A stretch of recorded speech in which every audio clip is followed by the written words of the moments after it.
माणिकराव कोकाटे यांच्या मंत्रिपदाच्या राजीनाम्यामुळे धनंजय मुंडेंच्या कमबॅकची चर्चा जोरदार सुरू झाली आहे। धनंजय मुंडेंनी अमित शहांची भेट घेतल्यामुळे या चर्चांना वेग आलाय। मात्र खासदार सुप्रिया सुळेंनी मुंडेंच्या कमबॅकला जोरदार विरोध केलाय, तर दुसरीकडे ओबीसी नेते मंगेश ससाणे धनंजय मुंडेंच्या समर्थनार्थ मैदानात उतरले।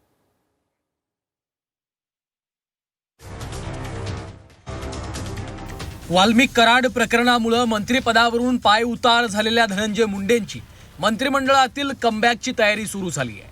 माणिकराव कोकाटेंविरोधात अटक वॉरंट जारी झाल्यानंतर त्यांच्या मंत्रिपदाचा कार्यभार अजितदादांकडे सुपूर्द करण्यात आला। त्यामुळे त्यांच्या जागी वर्णी लावण्यासाठीच धनंजय मुंडेंनी दिल्लीत जाऊन अमित शहांची भेट घेतल्याची चर्चा आहे। मात्र धनंजय मुंडेंच्या कमबॅकला प्रचंड विरोध होताना दिसतोय। देवेंद्र फडणवीस धनंजय मुंडेंना लगेच मंत्रिमंडळात घेतील असं वाटत नसल्याचं खासदार संजय राऊतांनी म्हटलंय। तर अमित शहांसोबतची धनंजय मुंडेंची ही भेट पूर्वनियोजित होती असा दावा भाजपनं केला आहे। अमित शहा हे पक्ष फोडण्यामध्ये पटाईत असतात, माणसं फोडण्यामध्ये सत्तेचा वापर करून आमिष दाखवून। धनंजय मुंडे मंत्री होतील की नाही याच्याविषयी मी आता सांगू शकत नाही, पण मला असं वाटतं की त्यांना मंत्रिपदी परत स्थानापन्न करणं हे फडणवीसांना सोपं नाही। अजूनही वाल्मिक कराड जेलमध्ये आहे, अजूनही खटला संपलेला नाही। अशा वेळेला ज्यांच्यावरती गंभीर स्वरूपाचे आरोप आणि गुन्हे होते अशांना परत मंत्रिमंडळात घेण्याचं पाप फडणवीस करतील असं मला वाटत नाही। धनंजय मुंडे यांना मंत्रिमंडळ घेण्याबाबत कुठलीही चर्चा नाही। काल धनंजयजी मुंडे यांनी केंद्रीय गृहमंत्री अमित शहा यांची पूर्वनियोजित भेट घेतली होती। माणिकरावजी कोकाटे यांचा राजीनामा आणि त्या भेटीचा काहीही संबंध नव्हता। सध्या तरी मंत्रिमंडळामध्ये धनंजय मुंडे यांचा सहभागी करून घेणं याच्याबद्दल कुठलीही चर्चा नाही, याचा कुठलाही विचार नाही। तो सर्वस्वी अधिकार मुख्यमंत्री देवेंद्रजी फडणवीस यांचाच आहे। त्यामुळं अशा पद्धतीचे हवेत बाण मारणं हे संजय राऊत यांनी बंद केले पाहिजे। या संपूर्ण प्रकरणात आदरणीय देवेंद्रजी फडणवीस अतिशय गांभीर्यानं बघतायत। त्यामुळं अशा पद्धतीने लगेच कुणाला बाहेर काढल्यानंतर दुसऱ्यांना एंट्री देणं असा प्रकार आमच्या पक्षामध्ये होत नाही। धनंजय मुंडेंच्या मंत्रिमंडळातल्या कमबॅकला खासदार सुप्रिया सुळेंनी प्रचंड विरोध केलाय।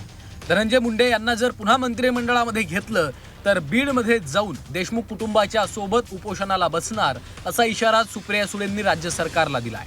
तर धनंजय मुंडेंच्या मागे ओबीसी समाज उभा आहे, तुम्ही बीडमध्ये उपोषण केल्यास आम्ही बारामतीत उपोषण करू असं प्रत्युत्तर मंगेश ससाणे यांनी दिलंय। कोण इन अँड आउट मला माहिती नाही, पण मी एक गोष्ट तुम्हाला खूप प्रांजळपणे कबूल करते की काल जेव्हा ते भेटले या देशाच्या गृहमंत्र्यांना मला थोडंसं वाईट वाटलं। याचं कारण असं की ज्यांच्यावर इतक्या टोकाचे आरोप झालेले आहेत ते सिद्ध नाही झाले ते मी मान्य करते, पण आरोप तर झाले आणि ह्याच सरकारने त्यांचा राजीनामा घेतला। त्याच्यामुळे काहीतरी तथ्य असल्याशिवाय कसा सरकार राजीनामा घेईल?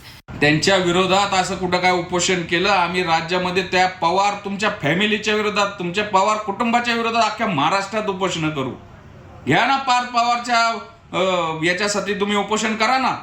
अजित पवारांचा राजीनामा मागायची हिंमत नाही का तुम्हाला?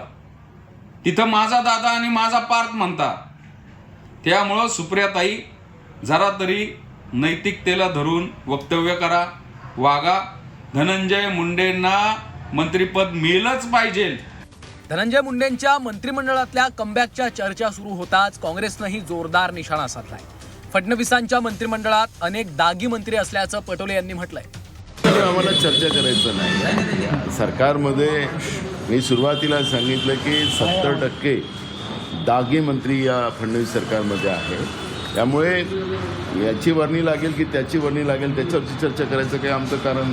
सदनिका घोटाळा प्रकरणात माणिकराव कोकाटे पुरते अडकले, त्यांच्या अटकेसाठी वॉरंट जारी झालंय।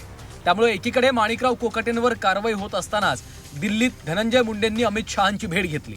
त्यामुळे या टायमिंगवरून विविध चर्चा सुरू झाल्यात। मात्र राष्ट्रवादी काँग्रेसचे प्रदेशाध्यक्ष सुनील तटकरे यांनी या चर्चा फेटाळल्यात। इतकंच नाही तर धनंजय मुंडे आणि अमित शहांच्या भेटीमागची इनसाइड स्टोरी ही तटकरेंनी सांगितली आहे। धनंजय मुंडेंचा माझा काल संध्याकाळी फोन झाला। अमितभाईंची त्यांनी वेळ 1 महिन्यापासून मागितलेली होती। त्यांचा एक साखर कारखाना आणि अन्य काही काम या संदर्भातला त्यांनी अगोदर वेळ मागितली होती, ती नेमकी काल मिळाली। त्याच्यामुळे माणिकरावच्या बाबतीमध्ये कन्व्हिक्शनचा निर्णय परवा आणि काल भेट हा निवड योगायोग आहे.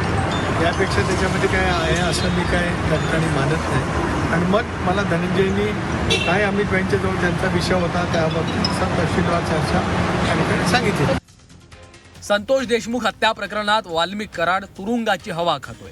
वाल्मिक कराडच्या जवळीकीमुळे धनंजय मुंडेंना मंत्रिपदावरनं पाय उतार व्हावं लागलं होतं. आता पुन्हा एकदा मुंडेंच्या कमबॅकची चर्चा सुरू आहे.